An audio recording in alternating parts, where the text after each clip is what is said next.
Bismillah ar-Rahman ar-Rahim. So we've talked about the Battle of Jamal pretty extensively in the past few discussions. And there are many different lessons that come out of this battle. One is that size does not matter when it comes to blessings of Allah. So if your army is small, but you have the blessings of Allah, you have the will and support, and you're on the true path, Allah will help you. That has happened in Badr, Battle of Badr. That happened in Jamal when there were only 12,000 on the side of Imam Ali AS and 120,000 on the side of Talha, Zubair, Muawiyah, and Aisha.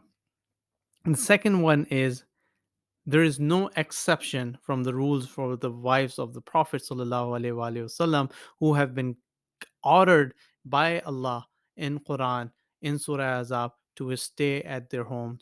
There is no exception. They should not stay, they should always stay in their home. Number three is there's always respect for the wives of the Prophet sallallahu alaihi wasallam. No matter what they do, there's always respect. That's what Imam Ali alayhi salam showed. Even after winning in that battle, he sent back Aisha with Muhammad ibn Abi Bakr in the highest, in the most highest regard possible.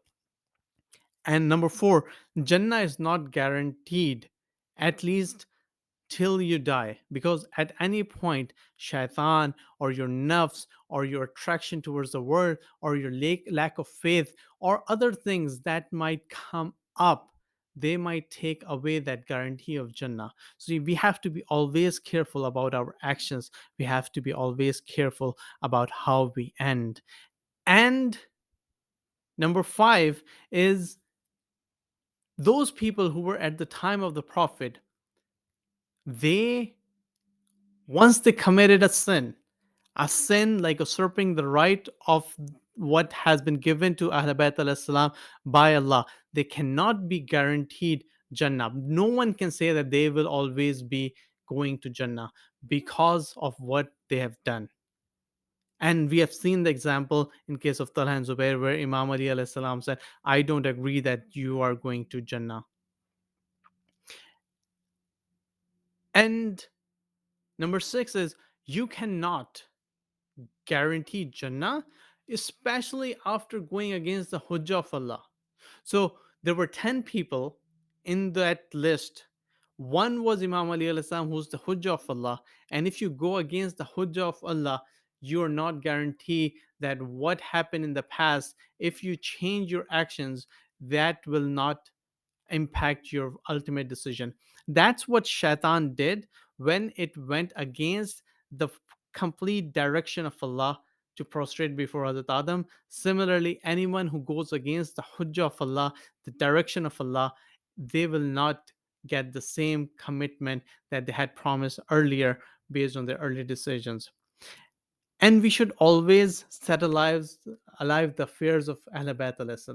That is so important because there has been a continuous task, continuous effort to confuse the populace about Ahl-e-Bait AS, to just show them as regular people, to show them that nothing happened, everything was fine. We need to make sure that we are reliving or bringing to life the affairs of Ahl-e-Bait AS.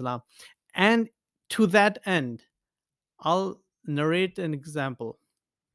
I narrate an event from the life of after the Battle of Jamal.